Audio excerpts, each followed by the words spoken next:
पति पत्नी का रिश्ता एक मजबूत रिश्ता होता है जो कि ईमानदारी, विश्वास और एक दूसरे के ऊपर भरोसे पर चलता है। पर क्या हो जब दोनों में से कोई एक भरोसा तोड़ दे। आपने कत्ल की कई वारदात सुनी होंगी। लेटेस्ट में आपने सुना कि सोनम रघुवंशी ने राजा रघुवंशी का कैसे कत्ल कर दिया। पर आज की जो कहानी मैं आपको सुनाने जा रहा हूं, यह कहानी उन सब कहानियों से हटकर है।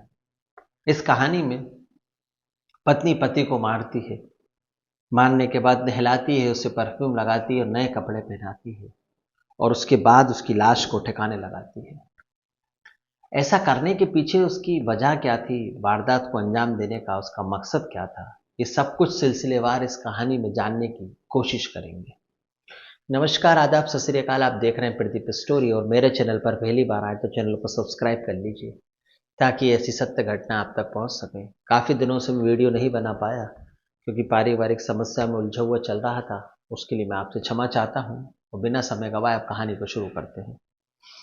इस कहानी के 3 किरदार हैं और ये ट्रायंगल स्टोरी के 3 पार्ट हैं।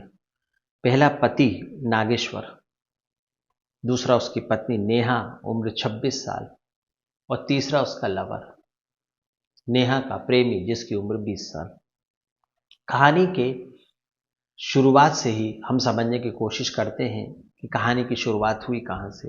कहानी यूपी के महाराजगंज से शुरू हुई। पति को खूब शराब पिलाई जाती है और उसकी छाती पर बैठकर प्रेमिका उसका गला दबा देती है और प्रेमी उस पर कई वार करता है। शव को नहलाते हैं, इत्र लगाते हैं और बाइक पर बैठाकर 25 किलोमीटर दूर उस घटना क्षेत्र से ले जाते हैं। सड़क के किनारे वो पति की लाश को फेंक कर आ जाती है ताकि जब सुबह हो, पुलिस देखे या कोई पुलिस को सूचना दे तो ऐसा लगे कि ये रोड एक्सीडेंट है, कोई कत्ल नहीं है। यूपी पुलिस को खबर मिलती है। यूपी पुलिस मौका वारदात पर पहुंचती है, बॉडी को कस्टडी में लेकर उसे पोस्टमार्टम के लिए भेजते हैं और पुलिस अपनी खोजबीन चालू करती है। तो पुलिस नतीजे पर पहुंचती है सबसे पहले मृतक की पहचान पर। मृतक की पहचान 26 वर्ष की नागेश्वर के तौर पर होती है। अब नागेश्वर के तौर पर जब शनाख्त हो गई तो उसके पिता से पूछताछ की गई। घर पे गए, पिता से पूछा कि भाई आपका बेटा कहाँ है, अभी तो कोई खबर नहीं मिली। तो पिता बताते हैं कि मेरा बेटा कल रात को घर से निकला था बाइक लेकर और अभी तक वापस नहीं लौटा।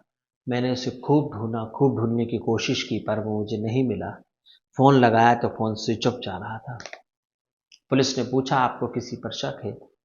तो पिता ने कहा, जो नागेश्वर के पिता और नेहा के ससुर थे, उन्होंने कहा कि मुझे अपनी बहू नेहा पर शक है और उसका एक प्रेमी है उस पर शक है।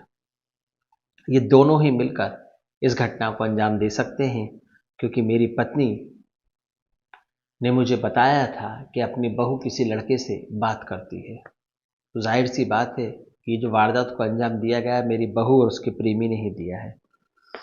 अब कहानी में एंट्री होती है तीसरे शख्स की, मतलब कि नेहा के आशिक की, नेहा के लवर की, जिसका नाम होता है जितेंद्र और उम्र होती है लगभग 20 साल। पुलिस नेहा और जितेंद्र को अपने कब्जे में ले लेती है, अपनी कस्टडी में लेती है और उनसे पूछताछ करती है कि भाई तुमने ऐसा क्यों किया और तुमने नागेश्वर को क्यों मारा। अब इस कहानी में आगे बढ़े उससे पहले यह समझ लीजिए कि नागेश्वर और नेहा की मुलाकात कैसे हुई और ये बात यहां तक कैसे पहुंची। तो नागेश्वर की शादी नेपाल का एक इलाका है परासी, वहां के रहने वाली नेहा के साथ 6 साल पहले हुई थी। सब कुछ ठीक ठाक चल रहा था। नेहा का शादी से एक बेटा है जो लगभग 4 साल का था। अब 1 साल पहले ही गांव में रहने वाले जितेंद्र की मुलाकात नेहा से होती है। दोनों को पहली नज़र में शायद प्यार हो गया, नंबर एक्सचेंज हो गए, दोनों एक दूसरे से बात करने लगे और जितेंद्र को मालूम था कि नेहा शादीशुदा है और नेहा का जो ये प्यार था जितेंद्र से शादी के बाद वाला था, शादी के पहले से कोई अफेयर नहीं था। अब पति को पता चलता है नागेश्वर को, तो वो नेहा के प्रेम प्रसंग पर आपत्ति लेता है, विरोध करता है। वो बोलता है सब कुछ ठीक नहीं है, हमारा छोटा बेटा है, खुशहाल जीवन चल रहा है, तुम्हें करने की जरूरत क्या है। पर प्यार तो अंधा होता है, लव इज ब्लाइंड। वही नेहा के साथ हुआ। नेहा जितेंद्र के साथ चली गई और एक किराए का कमरा लेकर लिव इन में उसके साथ रहने लगी। पर जो नागेश्वर था वो नेहा का पति था। सामाजिक तौर पर, धार्मिक तौर पर, रिश्ते के तौर पर वो नेहा को काफी समझाता है कि तुम जो कर रही हो गलत है, ऐसा मत करो। अब उसका समझाना नेहा को दखल अंदाजी लगने लगा। नेहा उससे चिढ़ने लगी और नेहा ने जितेंद्र से कहा कि रोज की किचकिच से मैं परेशान हो चुकी हूं, अब मुझे इस दलदल से बाहर निकलना है। जितेंद्र और नेहा ने दोनों ने योजना बनाई, प्लान ए और प्लान बी। प्लान ए ये था कि तुम नागेश्वर को घर पर बात करने के लिए बुलाओ और बोलो मैं घर पर चलने को राजी हूं।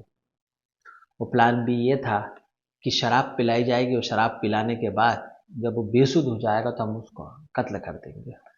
हुआ भी ऐसा ही।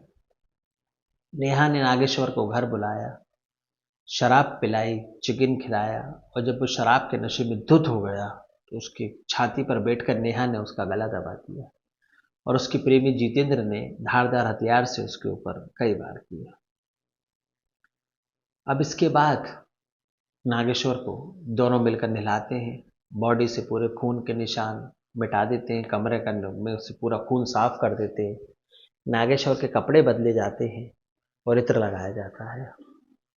उसके बाद दोनों उसे बाइक पर बैठाते हैं और घटनास्थल से 25 किलोमीटर दूर हाईवे पर ले जाकर उसकी बॉडी को डंप कर देते हैं, फेंक देते हैं।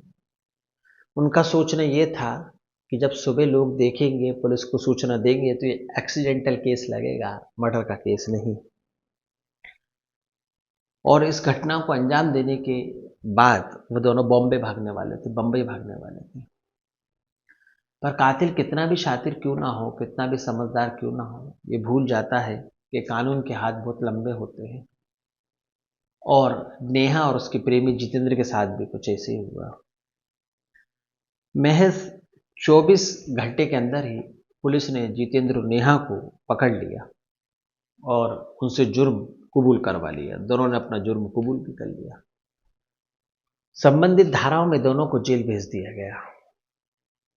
सवाल ये नहीं है कि वो पकड़े गए कि नहीं, वो तो पकड़े गए, पर सवाल ये है कि क्या नेहा ने अपने 6 साल के पारिवारिक जीवन को, अपने 11 साल के बेटे को, 4 साल के बेटे को अपने आशिक के लिए, अपने प्यार के लिए दांव पर लगा दिया। हंसते खेलते परिवार को खत्म कर लिया। नागेश्वर जो अपनी पत्नी को चाहता था, अपने बच्चे को चाहता था, पर नेहा ने प्रेम की जाल में फंसकर, प्रेम में अंधी होकर अपने बेटे और अपने पति की बलि चढ़ा दी। बेटे के भविष्य की बलि चढ़ा दी, पति की जान की बलि चढ़ा दी। और अंत में ना तो उसे प्रेमी मिला, ना पति मिला, ना बच्चा मिला। मिली तो सलाखें, मिली तो जुर्म की सजा, मिलेगा तो कानून का डर। क्या शादी के बाद प्रेम हो जाना और प्रेम के बाद अपने पति को मौत के घाट उतार देना, क्या यही सच्चा प्रेम है? क्या यही पति और पत्नी के बीच का संबंध बचा हुआ है? इतनी घटनाएं देखने के बाद भी फिर एक घटना नई हमको सुनने को मिली। जो भी हुआ बहुत दुखद हुआ, जो भी हुआ बहुत भयानक हुआ। ये थी वो कहानी, पति पत्नी और वो नागेश्वर, नेहा और जितेंद्र के बीच की ट्रायंगल की कहानी, जिसमें नागेश्वर बलि का बकरा बनकर या उसकी बलि चढ़ा दी गई, उसे मौत के घाट हमेशा हमेशा के लिए उतार दिया गया। पर कहते हैं कानून के हाथ बहुत लंबे होते हैं, मुलजिम कितने ही खतरनाक हो, कानून के हाथों से नहीं बच सकता। तो इस घटना में भी कुछ यही हुआ। कहानी के बारे में आपके क्या विचार हैं, कमेंट्स में ज़रूर बताइएगा। इस कहानी को सुनाने का उद्देश्य किसी को परेशान करना, किसी का दिल दुखाना नहीं है, बल्कि आपको सावधान करना है, सतर्क करना है। सावधान रहें, सतर्क रहें, अपने और अपने परिवार का ध्यान रखें। अगली कहानी, अगली वारदात में फिर मुलाकात होगी। जब तक के लिए राम राम, दुआ सलाम, जय हिंद, जय भारत।